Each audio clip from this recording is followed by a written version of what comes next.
ఓం సాయిరామ్. సాయి భక్తులకు నమస్కారం. సాయి ఆశీస్సులు మన అందరి మీద ఎల్లప్పుడూ ఉండాలని కోరుతున్నాను. శ్రీ సాయినాథాయ నమః. శ్రీ సాయి సచ్చరిత్రం 3వ రోజు పారాయణం, శనివారం. 16-17 అధ్యాయములు. బ్రహ్మజ్ఞానము లేదా ఆత్మ సాక్షాత్కారమునకు యోగ్యత. బాబావారి వైశిష్టము. బ్రహ్మజ్ఞానము. గత అధ్యాయంలో చోల్కరు తన మొక్కు నెట్లు చెల్లించెనో, బాబా దాని నెట్లు ఆమోదించెనో చెప్పి తిని. ఏ కొంచెమైనను భక్తి ప్రేమలతో ఇచ్చిన దానిని ఆమోదించేదననియు, గర్వంతోనూ అహంకారంతోనూ ఇచ్చిన దానిని తిరస్కరించేదననియు బాబా ఆ కథలో నిరూపించెను. బాబా పూర్ణ సచ్చిదానంద స్వరూపుడగుటచే కేవలం బాహ్యతంతును లక్ష్యపెట్టేటివారు కారు. ఎవరైనా భక్తి ప్రేమలతో ఏదైనా సమర్పించినచో మిక్కిలి సంతోషంతో ఆత్రంతో దానిని పుచ్చుకొనేటి వారు. నిజముగా సద్గురు సాయి కంటే ఉదార స్వభావులు, దయార్థ హృదయులు లేరు. కోరికలు నెరవేర్చు చింతామణి, కల్పతరువు వారికి సమానం కావు. మనం కోరినదెల్లా ఇచ్చు కామధేను కూడా బాబాతో సమానం కాదు. ఏలన అవి మనము కోరినవే మాత్రమే ఇచ్చును. కానీ సద్గురు అచింత్యము అనుపలభ్యమునైన ఆత్మ సాక్షాత్కారమును ప్రసాదించును. ఒకనాడొక ధనికుడు సాయిబాబా వద్దకు వచ్చి బ్రహ్మజ్ఞానమును ప్రసాదించుమని బతిమాలెను. ఆ కథ ఇచ్చట చెప్పుదును. సకలైశ్వర్యములను అనుభవించుచున్న ధనికుడొకడుండెను. అతడిండ్లను, ధనమును, పొలములను, తోటలను సంపాదించెను. వానికి అనేక మంది సేవకులుండెడి వారు.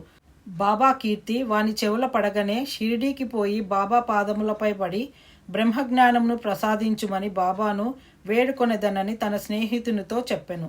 తనకు వేరేమీ వలదనియు, బ్రహ్మజ్ఞానము పొందినచో తనకు మిక్కిలి సంతసము కలుగుననియు చెప్పెను. ఆ స్నేహితుడు ఇట్లనెను: బ్రహ్మజ్ఞానమును సంపాదించుట అంత సులభమైన పని కాదు. ముఖ్యముగా నీ వంటి పేరాస గలవానికి అది మిగుల దుర్లభము. ధనము, భార్య, బిడ్డలతో తేలి మునుగుచున్న నీ వంటి వానికి బ్రహ్మజ్ఞానము ఎవరిచ్చెదరు?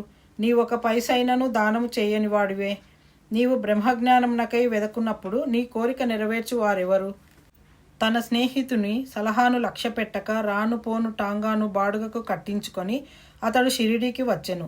మసీదుకు పోయి బాబాను చూచి వారి పాదములకు సాష్టాంగ నమస్కారం చేసి ఇట్లనెను: బాబా, ఇక్కడకు వచ్చిన వారికి ఆలస్యం చేయక బ్రహ్మంను చూపెదరని విని నేను ఇంత దూరం నుంచి వచ్చి తిని. ప్రయాణం చే నేను మిక్కిలి బడలి తిని. మీరు బ్రహ్మజ్ఞానమును ప్రసాదించినచో నేను పడిన శ్రమకు ఫలితం లభించును. బాబా ఇట్లు బదులు చెప్పెను: నా ప్రియమైన స్నేహితుడా, ఆతురపడవద్దు. త్వరలో నిప్పుడే నీకు బ్రహ్మంను చూపెదను. నాది నగదు బేరమే కాని అరువు బేరం కాదు. అనేక మంది నా వద్దకు వచ్చి ధనము, ఆరోగ్యము, పలుకుబడి, గౌరవము, ఉద్యోగము, రోగ నివారణము మొదలగు ప్రాపంచిక విషయములనే అడుగుదురు. నా వద్దకు వచ్చి బ్రహ్మజ్ఞానము నివ్వుమని అడుగువారు చాలా తక్కువ. ప్రపంచ విషయములు కావాలనని అడుగువారికి లోటు లేనే లేదు. పారమార్థిక విషయమై యోచించువారు మిక్కిలి అరుదు.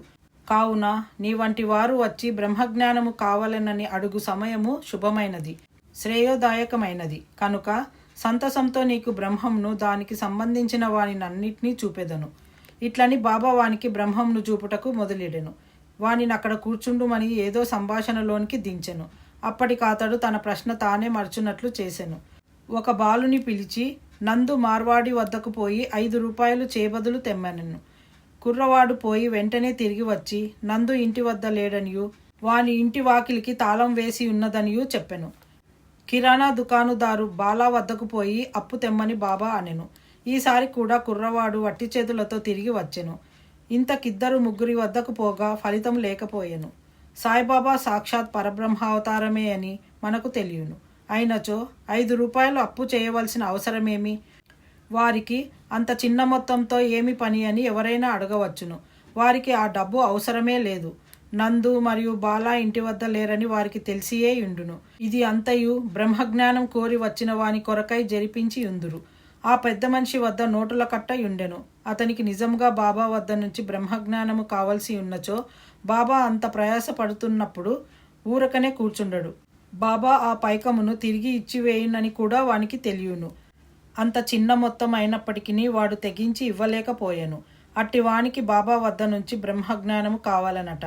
నిజముగా బాబా యందు భక్తి ప్రేమలు కలవాడెవడైనను వెంటనే 5 రూపాయలు తీసి ఇచ్చి ఉండునే కాని ప్రేక్షకుని వలె ఊరకే చూచుచూ కూర్చుని ఉండడు.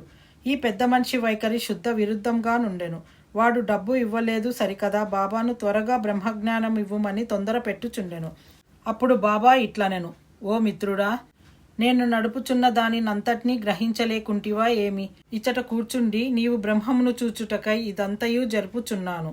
సూక్ష్మముగా విషయమిది. బ్రహ్మమును చూపుటకు 5 వస్తువులు సమర్పించవలెను. అవి ఏమనా? 1 పంచప్రాణములు, 2 పంచేంద్రియములు, 3 మనస్సు, 4 బుద్ధి, 5 అహంకారము. బ్రహ్మజ్ఞానము లేదా ఆత్మ సాక్షాత్కారమునకు పోవు దారి చాలా కఠినమైనది. అది కత్తివాదర వలె మిక్కిలి పదునైనది. అట్లనుచు బాబా ఈ విషయమునకు సంబంధించిన సంగతులన్నీ చెప్పెను. వానిని క్లుప్తంగా ఈ దిగువ పొందుపరిచితిని. బ్రహ్మజ్ఞానము లేదా ఆత్మ సాక్షాత్కారమునకు యోగ్యత. అందరూ తమ జీవితంలో బ్రహ్మమును చూడలేరు. దానికి కొంత యోగ్యత అవసరము. మొదటిది ముముక్షుత లేదా స్వేచ్ఛనందుటకు తీవ్రమైన కోరిక. ఎవడైతే తాను బద్ధుడనని గ్రహించి బంధనముల నుండి విడువడుటకు కృతనిశ్చయుడై శ్రమపడి ఇతర సుఖములను లక్ష్యపెట్టక దానిని పొందుటకై ప్రయత్నించునో వాడు ఆధ్యాత్మిక జీవితమునకు అర్హుడు. రెండవది విరక్తి లేదా ఇహపర సౌఖ్యములందు విసుగు చెందుట. ఇహపరలోకములందు గల గౌరవములకు విషయములకు విసుగు చెందిన గాని పారమార్థిక రంగంలో ప్రవేశించుటకు అర్హత లేదు. మూడవది అంతర్ముఖత, లోనికి చూచుట. మన ఇంద్రియములు బాహ్యంను చూచుటకే భగవంతుడు సృజించి ఉన్నాడు. కనుక మనుష్యుడెప్పుడునూ బయటనున్న వానిని చూచును. కానీ ఆత్మ సాక్షాత్కారం లేదా మోక్షమును కోరువాడు దృష్టిని లోపలకు పోనిచ్చి లోనున్న ఆత్మనేక ధ్యానంతో చూడవలేను. నాలుగవది పాప విమోచన పొందుట. మనుషుడు దుర్మార్గ మార్గం నుండి బుద్ధిని మరలించనప్పుడు, తప్పులు చేయుట మాననప్పుడు, మనస్సు చలింపకుండా నిలబెట్టలేనప్పుడు జ్ఞానము ద్వారా కూడా ఆత్మ సాక్షాత్కారమును పొందలేడు. ఐదవది సరి అయిన నడవడి. ఎల్లప్పుడూ సత్యంను పలుకుచు, తపస్సు చేయుచు, లోన చూచుచు బ్రహ్మచారిగా నుండిన గాని ఆత్మ సాక్షాత్కారం లభించదు. ఆరవది ప్రియమైన వాని కంటే శ్రేయస్కరమైన వానిని కోరుట. లోకంలో 2 తీరుల వస్తువులున్నవి. ఒకటి మంచిది, రెండవది ప్రీతికరమైనది. మొదటిది వేదాంత విషయములకు సంబంధించినది, రెండవది ప్రాపంచిక విషయములకు సంబంధించినది. ఈ రెండును మానవుని చేరును. వీనిలో నొకదానినే అతడు ఎంచుకొనవలెను. తెలివిగలవాడు మొదటి దానిని అనగా శుభమైన దానిని కోరును. బుద్ధి తక్కువవాడు రెండవ దానిని కోరును. ఏడవది మనస్సును ఇంద్రియములను స్వాధీనమందుంచుకొనుట. శరీరము రథము, ఆత్మ దాని యజమాని. బుద్ధి ఆ రథమును నడుపు సారథి, మనస్సు కళ్ళెము. ఇంద్రియములు గుర్రములు, ఇంద్రియ విషయములు వాని మార్గములు. ఎవరికి గ్రహించు శక్తి లేదో, ఎవరి మనస్సు చంచలమైనదో, ఎవరి ఇంద్రియములు అస్వాధీనములో బండి తోలువాని దుర్మార్గపు గుర్రం వలె వాడు గమ్యస్థానమును చేరలేడు. చావు పుట్టుకల చక్రంలో పడిపోవును. ఎవరికి గ్రహించు శక్తి గలదో, ఎవరి మనస్సు స్వాధీనమందున్నదో, ఎవరి ఇంద్రియములు స్వాధీనమందుండునో బండి నడుపువాని మంచి గుర్రం వలె ఎవడు తన బుద్ధిని మార్గదర్శిగా గ్రహించి తన మనస్సును పగ్గంతో లాగి పట్టుకొనగలడో వాడు తన గమ్యస్థానంను చేరగలడు, విష్ణు పదంను చేరగలడు. ఎనిమిదవది మనస్సును పావనం చేయుట. మానవుడు ప్రపంచంలో తన విధులను తృప్తిగా ఫలాపేక్ష లేకుండా నిర్వర్తించని ఎడల అతని మనస్సు పావనం కాదు. మనస్సు పావనం కానిదే అతడు ఆత్మ సాక్షాత్కారం పొందలేడు. పావనమైన మనస్సులోనే వివేకము అనగా సత్యమైన దానిని అసత్యమైన దానిని కనుగొనుట, వైరాగ్యము అసత్యమైన దాని అంద అభిమానం లేకుండుట మొలకలెత్తి క్రమంగా ఆత్మ సాక్షాత్కారమునకు దారి తీయును. అహంకారము రాలిపోనిదే, లోభము నశించనిదే, మనస్సు కోరికలను విడిచిపెట్టనిదే ఆత్మ సాక్షాత్కారమునకు అవకాశం లేదు. దేహమే నేననుకొనుట గొప్ప భ్రమ. ఈ అభిప్రాయమంద అభిమానముండుటయే బంధమునకు కారణము. నీవాత్మ సాక్షాత్కారమును కాంక్షించినచో ఈ అభిమానమును విడవవలెను. 9వది గురువు యొక్క ఆవశ్యకత. ఆత్మజ్ఞానము మిక్కిలి సూక్ష్మము, గూఢమైనది. ఎవరైనను తమ స్వశక్తిచే దానిని పొందుటకు ఆశించలేరు. కనుక ఆత్మ సాక్షాత్కారం పొందిన ఇంకొకరి గురువు సహాయం మిక్కిలి అవసరము.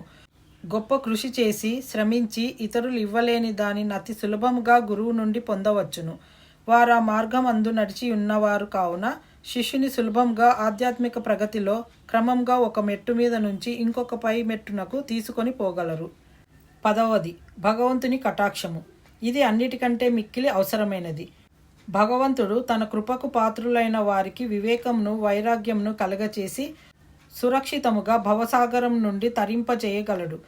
వేదం అభ్యసించుట వల్ల కానీ, మేధాశక్తి వల్ల కానీ, పుస్తక జ్ఞానం వల్ల కానీ ఆత్మానుభూతి పొందలేరు. ఆత్మ ఎవరిని వరించునో వారే దానిని పొందగలరు. అట్టి వారికే ఆత్మ తన స్వరూపమును తెలియజేయునని కఠోపనిషత్తు చెప్పుచున్నది. ఈ ప్రసంగము ముగిసిన పిమ్మట బాబా ఆ పెద్ద మనుష్యుని వైపు తిరిగి, అయ్యా, నీ జేబులో బ్రహ్మము 50 10 రూపాయల నోట్ల రూపంతో 250 రూపాయలు ఉన్నది. దయచేసి దానిని బయటకు తీయుము అనెను. ఆ పెద్ద మనుష్యుడు తన జేబు నుంచి నోట్ల కట్టను బయటకు తీసెను. లెక్క పెట్టగా సరిగా 25 రూపాయల నోట్లుండెను. అందరూ మిక్కిలి ఆశ్చర్యపడిరి. బాబా సర్వజ్ఞతను చూచి వాని మనస్సు కరిగెను. బాబా పాదములపై బడి వారి ఆశీర్వాదమునకై వేడెను. అప్పుడు బాబా ఇట్లనెను, నీ బ్రహ్మపు నోట్ల కట్టలను చుట్టిపెట్టుము. నీ పేరాసను లోభమును పూర్తిగా వదలనంత వరకు నీవు నిజమైన బ్రహ్మమును చూడలేవు. ఎవరి మనస్సు ధనమందు, సంతానమందు, ఐశ్వర్యమందు లగ్నమై ఉన్నదో వాడు ఆ అభిమానమును పోగొట్టున్నంత వరకు బ్రహ్మము నెట్లు పొందగలడు. అభిమానం అనే భ్రమ ధనమందు తృష్ణ, దుఃఖమను సుడిగుండం వంటిది. అది అసూయ, అహంభావమను మొసళ్లతో నిండి ఉన్నది. ఎవడు కోరికలు లేనివాడో వాడు మాత్రమే ఈ సుడిగుండమును దాటగలడు. పేరాసయు బ్రహ్మజ్ఞానమును ఉత్తర దక్షిణ ధ్రువముల వంటివి. అవి శాశ్వతముగా ఒకటికొకటి బద్ధవైరము గలవి. ఎక్కడ పేరాస గలదో అక్కడ బ్రహ్మం గూర్చి ఆలోచించుటకు గాని దాని ధ్యానమునకు గాని తావు లేదు. అట్లయినచో పేరాస గలవాడు విరక్తిని, మోక్షమును ఎట్లు సంపాదించగలడు? లోబికి భ్రాంతి గాని, సంతుష్టి గాని, దృఢనిశ్చయం గాని ఉండవు. మనసునందేమాత్రము పేరాసయున్నను సాధనలన్నీయు ఆధ్యాత్మిక ప్రయత్నములు నిష్ప్రయోజనములు. ఎవడు ఫలాపేక్ష రహితుడు కాడో, ఎవడు ఫలాపేక్ష కాంక్షను విడువడో, ఎవనికి వాని యందు విరక్తి లేదో అట్టివాడు గొప్ప చదువరి అయినప్పటికీ వాని జ్ఞానం ఎందుకు పనికిరానిది. ఆత్మ సాక్షాత్కారం పొందుటకిది వానికి సహాయపడదు. ఎవరు అహంకారపూరితులో, ఎవరు ఇంద్రియ విషయముల గూర్చి ఎల్లప్పుడూ చింతించదరో వారికి గురుబోధలు నిష్ప్రయోజనములు. మనస్సును పవిత్రమొనర్చుట తప్పనిసరి అవసరము. అది లేనిచో మన ఆధ్యాత్మిక ప్రయత్నములన్నీయూ ఆడంబరము, డాంబికము కొరకు చేసినట్లగును. కావున దేనిని జీర్ణించుకొనగలడో, దేనిని శరీరమునకు పట్టించుకొనగలడో దానినే వాడు తీసుకొనవలెను. నా ఖజానా నిండుగానున్నది. ఎవరికేది కావలసిన దానిని వారికి ఇవ్వగలను. కానీ వానికి పుచ్చుకొను యోగ్యత కలదా లేదా అని నేను మొదట పరీక్షించవలెను. నేను చెప్పిన దానిని జాగ్రత్తగా విన్నచో నీవు తప్పక మేలు పొందెదవు. ఈ మసీదులో కూర్చుని నేనెప్పుడూ అసత్యములు పలుకను. ఒక అతిథిని ఇంటికి పిలిచినప్పుడు ఇంటిలోని వారు, అక్కడున్నవారు, స్నేహితులు, బంధువులు కూడా అతిథితో పాటు విందులో పాల్గొందురు.